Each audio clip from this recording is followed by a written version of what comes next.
Hello, first grade. How's everyone doing? I'm missing you guys so much right now. I'm ready to see you guys. Are you ready to come back to school? I want to. But in the meantime, I have another story for you. And you guys just read about the three little pigs, right? So now we're going to compare and contrast and read about another book about the three little pigs. Except this one, I like this one because it's called The True Story of the Three Little Pigs. So we're going to find out what the true story is, okay? So this was written by a wolf. Interesting, huh? But it is told, as told, to John Cienska and illustrated by Lane Smith. And we remember what an illustrator is, right? The illustrator is the person that draws the pictures, and the author is the person who writes the words of the story. All right, let's read this one. The True Story of the Three Little Pigs.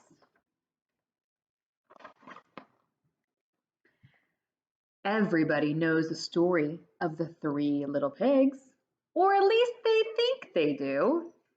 But I'll let you in on a little secret. Nobody knows the real story because nobody has ever heard my side of the story.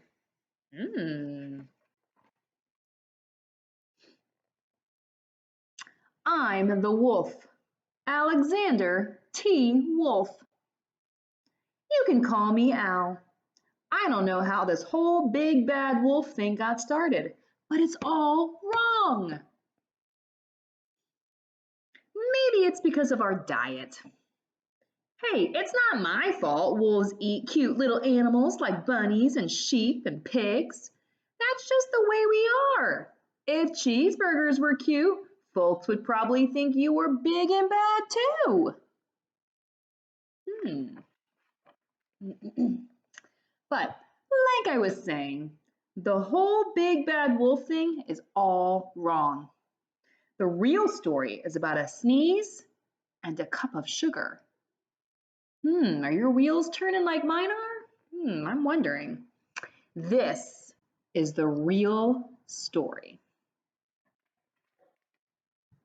Way back in Once Upon a Time, I was making a birthday cake for my dear old granny. I had a terrible sneezing cold. I ran out of sugar.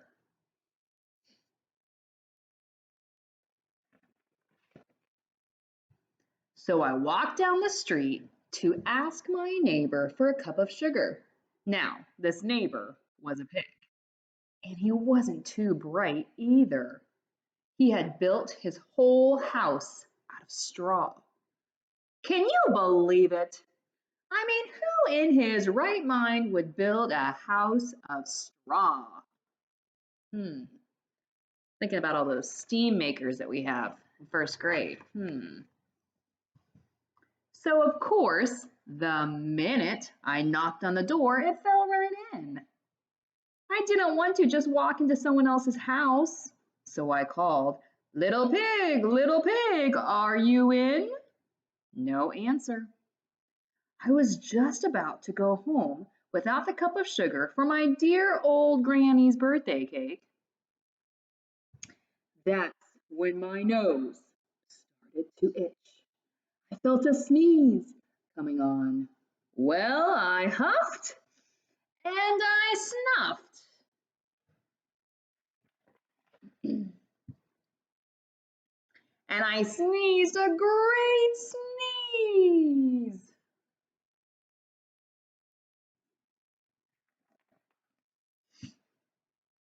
And you know what? That whole darn straw house fell down. And right in the middle of the pile of straw was the first little pig, dead as a doornail. He had been home the whole time. It seemed like a shame to leave a perfectly good ham dinner lying there in the straw. So I ate it up. Think of it as a big cheeseburger just lying there.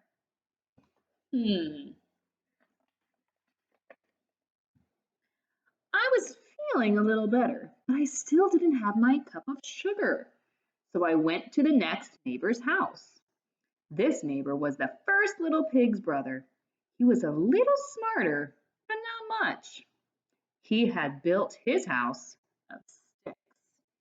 Hmm, what do you think is going to happen to this house of sticks? Do you think sticks are going to be strong enough? I rang the bell on the stick house. Nobody answered. I called, Mr. Pig, Mr. Pig, are you in? He yelled back, go away, Wolf, you can't come in. I'm shaving the hairs on my chinny chin chin.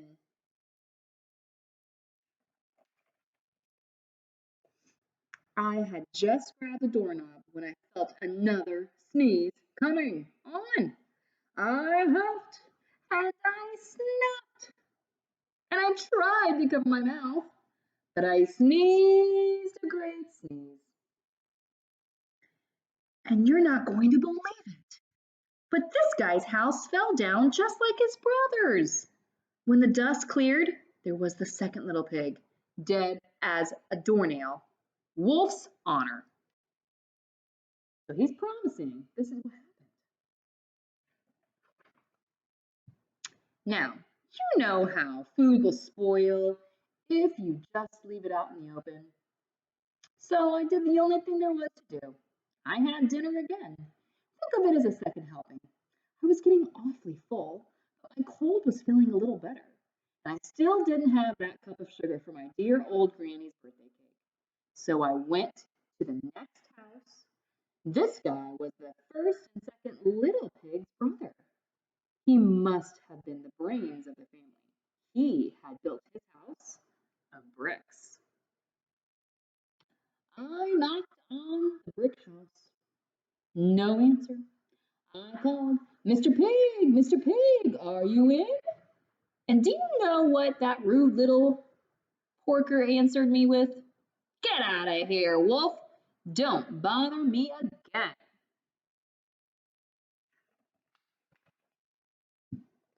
Talk about impolite. He probably had a whole sack full of sugar. And he wouldn't give me even one little cup for my dear, sweet old granny's birthday cake. What a pig! I was just about to go home and maybe make a nice birthday card instead of a cake when I felt my cold coming on.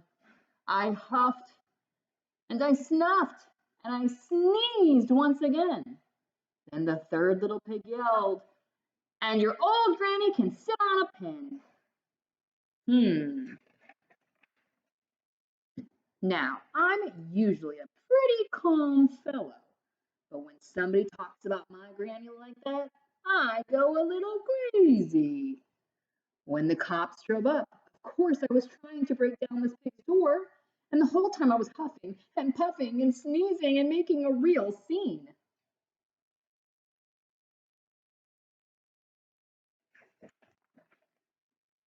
The rest, as they say, is history. The news reporters found out about the two pigs I had for dinner.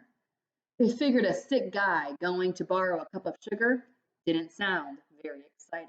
So they jazzed up the story with all of that huff and puff and blow your house down stuff. And they made me the big bad wolf.